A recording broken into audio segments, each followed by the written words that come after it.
وعلى رسوله الكريم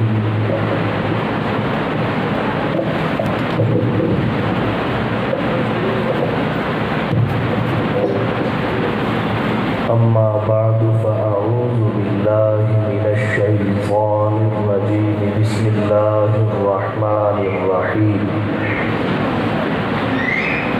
وَلَقَدْ يَسَّرْنَا الْقُرْآنَ لِلذِّكْرِ فَهَلْ مِن مُّدَّكِرٍ وقال النبي صلى الله عليه وسلم إن الله يرفع بهذا الكتاب أقواما ويضع به آخرين سبحان ربك رب العزة عما يصفون وسلام على المرسلين والحمد لله رب العالمين۔ انتہائی واجب الاحترام،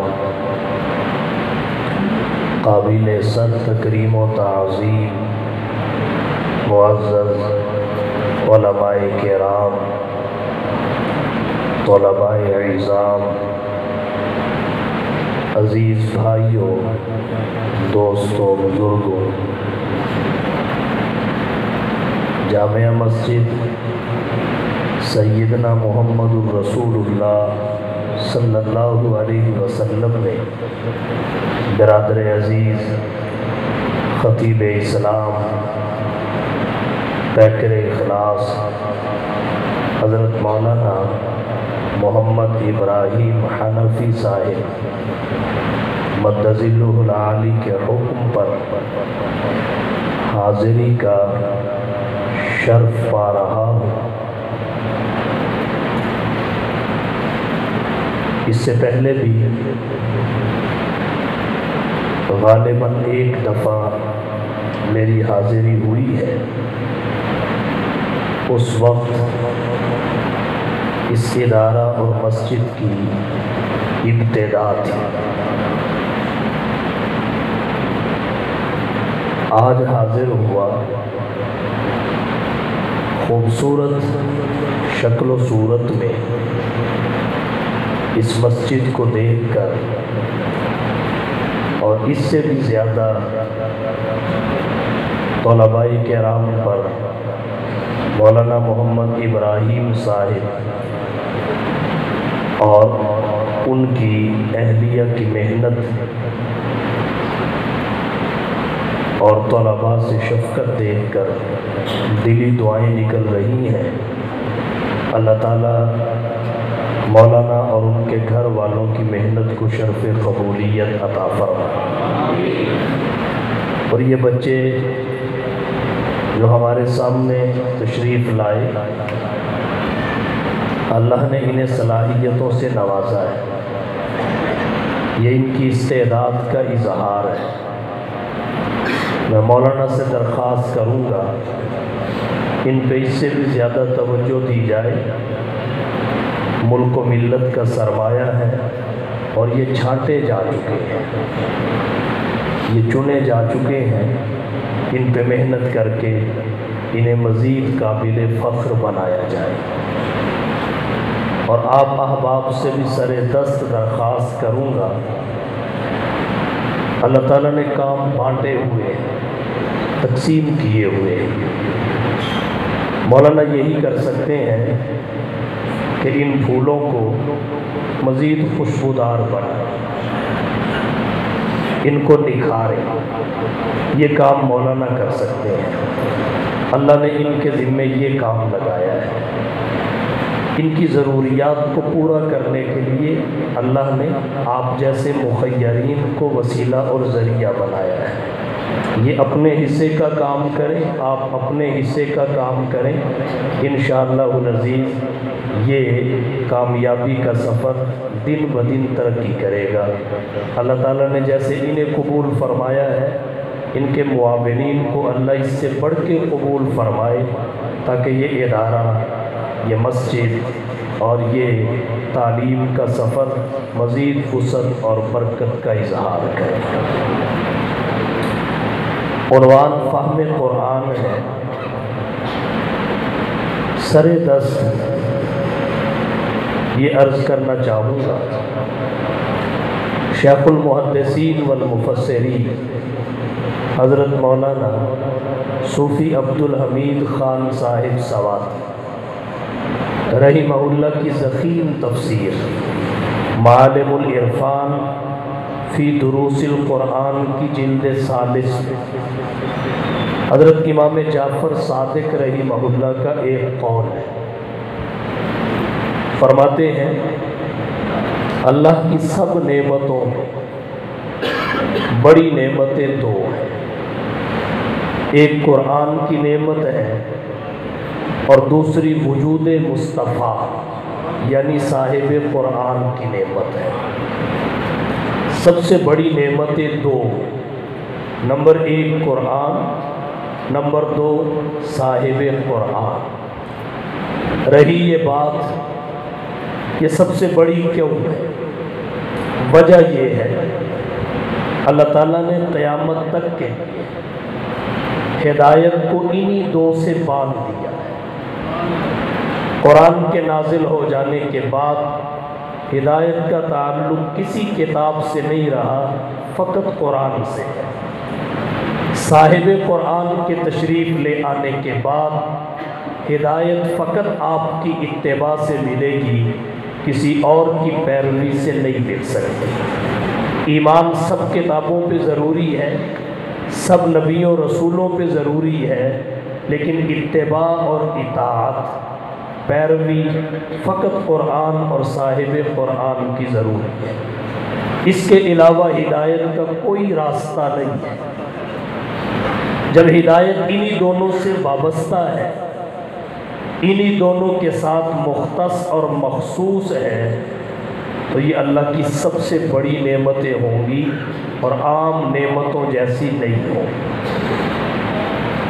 قرآن کریم کے بھی بہت سارے امتیازات اور خصوصیات ہیں، صاحب قرآن کے بھی بہت سارے امتیازات اور خصوصیات ہیں۔ اس حوالہ سے آج گفتگو نہیں کرنا چاہتا، آج اس حوالہ سے گفتگو کرنا چاہتا ہوں۔ صاحب قرآن کے بھی بہت سارے حقوق ہیں، قرآن کے بھی بہت سارے حقوق ہیں۔ رہے صاحب قرآن کے حقوق، یہ بھی ایک مستقل عنوان ہے، اسے بھی پھر کسی موقع کے لیے رکھتے ہیں۔ قرآن کے بھی کچھ حقوق ہیں، ان میں ایک بڑا حق فہم قرآن ہے۔ محقق علماء نے لکھا ہے قرآن کریم کے 5 حق ہیں، حقوق خمسہ۔ نمبر 1 ایمان بالقرآن۔ سادہ لفظوں میں ایمان بالقرآن کا مطلب یہ ہے کہ ہم فقط قرآن کے کلام الہی اور منزل من اللہ ہونے کا یقین ہی نہ رکھیں، بلکہ اس بات کا بھی پورا ایقان اور یقین ہو کہ اس میں اللہ نے جو فرمایا وہ برحق ہے۔ ہماری سمجھ میں آئے تب بھی برحق ہے، سمجھ میں نہ آئے تب بھی برحق ہے۔ اس کو دل سے تسلیم کرنا ایمان بالقرآن کہلاتا ہے۔ دوسرا حق ہے تلاوت قرآن۔ قرآن کریم کو پڑھو۔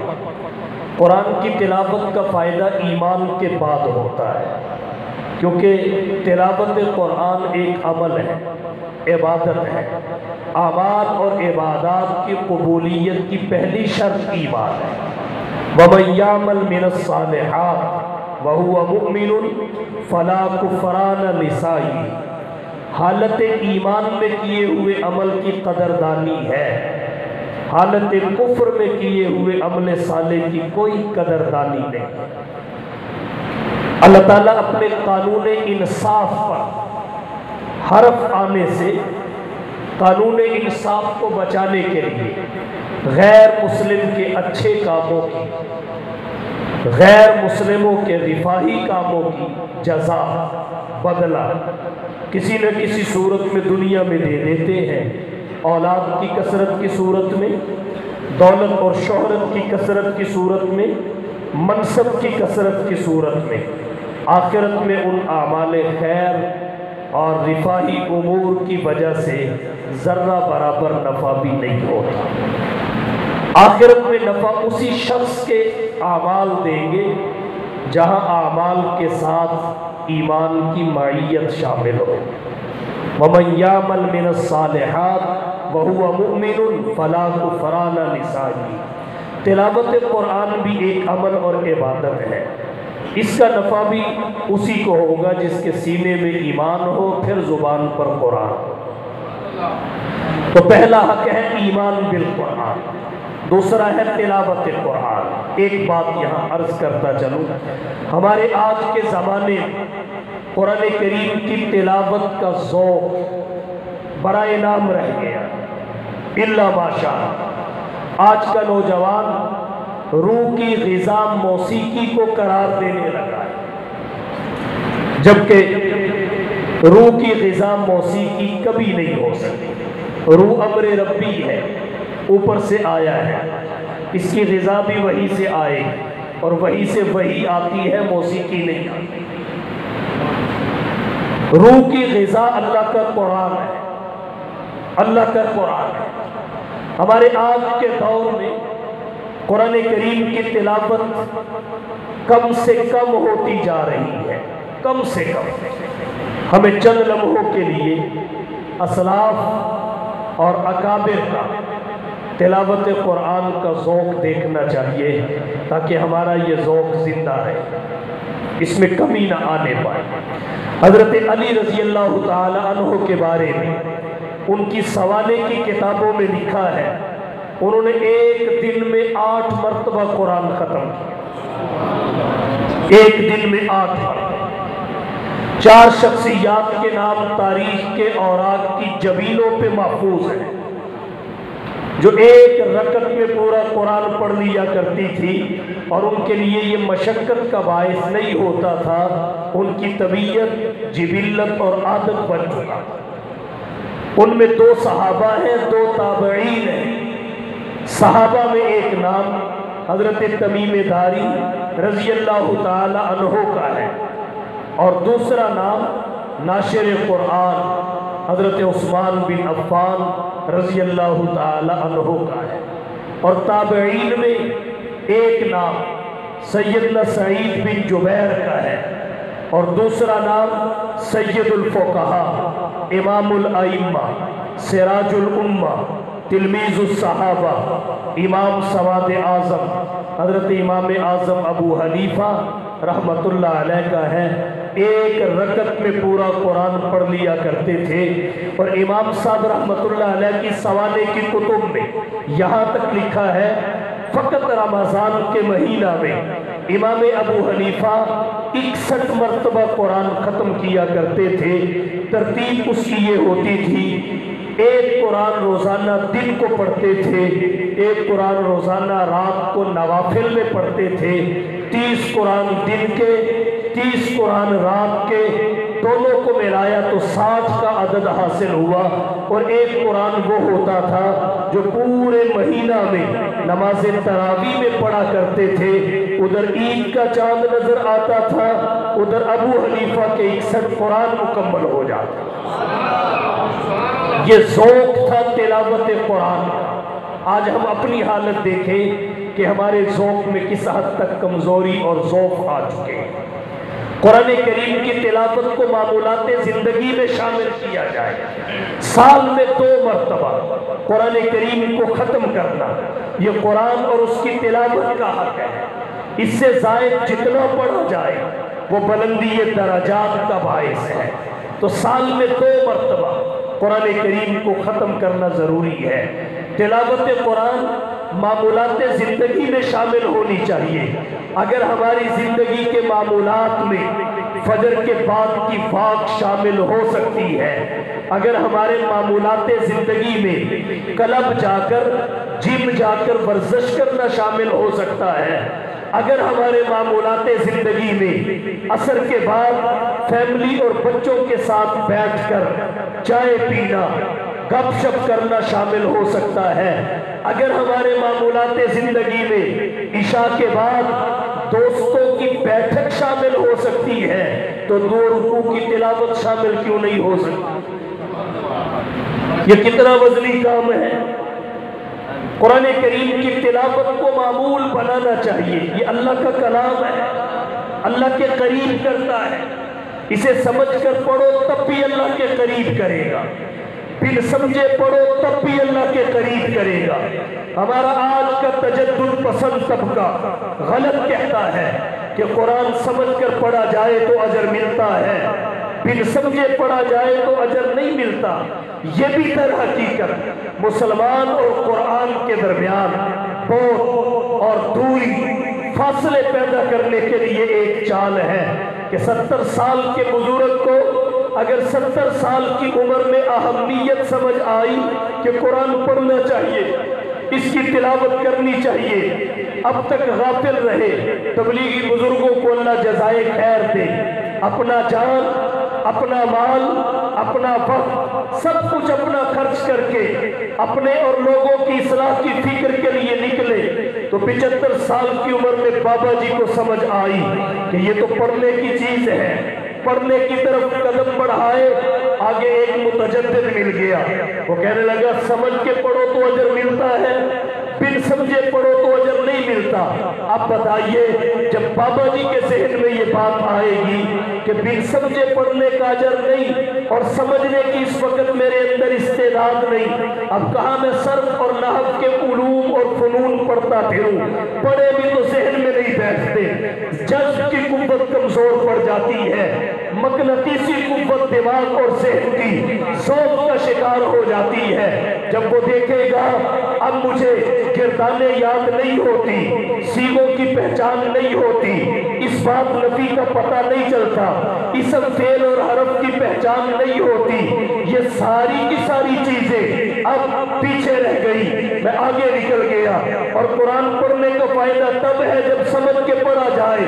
تو بتائیے وہ بندہ قرآن پڑھنے سے دور ہوگا یا قرآن پڑھنے کے قریب ہوگا؟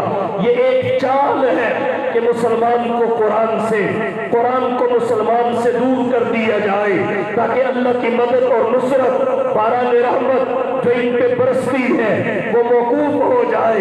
یہ متجددین کی ایک چال ہے، یہ بات پلے باندھ لے، قرآن اللہ کا کلام ہے، یہ کتاب تلاوت ہے، اس کی تلاوت پہ الگ اجر ہے، اس کے فہم اور سمجھ پہ الگ اجر ہے، اس کی تلاوت الگ عبادت ہے، اس کا فہم اور سمجھ الگ عبادت ہے۔ اگر سب سمجھ کر پڑھو گے پڑھنے کا ثواب ملے گا، اگر بغیر سمجھے پڑھو گے تو پڑھنے کا ثواب ملے گا، سمجھو گے تو ہدایت بھی ساتھ مل جائے گی، رہنمائی بھی ہوتی چلی جائے گی، سمجھنے کی مشقت کا اجر بھی شامل ہوتا چلا جائے گا۔ تو یہ بات کوئی حقیقت نہیں رکھتی کہ سمجھ کر پڑھنے سے اجر ملتا ہے، بن سمجھے پڑھنے سے نہیں۔ یہ تو دیکھو یہ کلام کس کا ہے، یہ اللہ کا کلام ہے۔ تبارک بالقرآن فإنه کلام اللہ وخرج منہ، اور کلام متکلم کے قریب کرتا ہے، قرآن رب کے قریب کرتا ہے، سمجھ آئے تب بھی کرتا ہے، نہ آئے تب بھی کرتا ہے۔ حکیم الامت مجدد الملت حضرت مولانا اشرف علی صاحب تھانوی رحمہ اللہ کی کتاب تحفہ رمضان میں ہے کہ انہوں نے لکھا امام احمد بن حنبل رحمہ اللہ نے خواب میں اللہ کا دیدار کیا اور اللہ سے سوال کیا، مولا وہ کون سا عمل ہے جسے کر کے جلدی آپ کے قریب ہو جاؤ، آپ کی قربت جلدی نصیب ہو جائے؟ اللہ نے فرمایا میرے کلام کی تلاوت، میرے قرآن کی تلاوت۔ امام احمد بن حنبل نے دوسرا سوال کیا، مولا سمجھ کر تلاوت یا بن سمجھے تلاوت؟ بفہم او بلا فہم، سمجھ کر یا بن سمجھے؟ اللہ نے بھی یہی جواب دیا، بفہم او بلا فہم، سمجھ کر ہو تب بھی میرے قریب کرے گا، بن سمجھے ہو تب بھی میرے قریب کرے گا، کیونکہ کلام سے متکلم سے کلام کو نسبت ہوتی ہے۔ تو جب کوئی شخص قرآن پڑھتا ہے یہ اللہ کی صفت ہے، مخلوق نہیں ہے، یہ قدیم ہے، فانی اور حادث نہیں ہے۔ جب کچھ نہیں تھا رحمان بھی تھا، قرآن بھی تھا، آج سب کچھ ہے، رحمان بھی ہے، قرآن بھی ہے، اور جب کچھ نہیں ہوگا رحمان بھی ہوگا، قرآن بھی ہوگا۔ نہ اللہ کی ذات کو پناہ ہے، نہ اس کی صفات کو پناہ ہے۔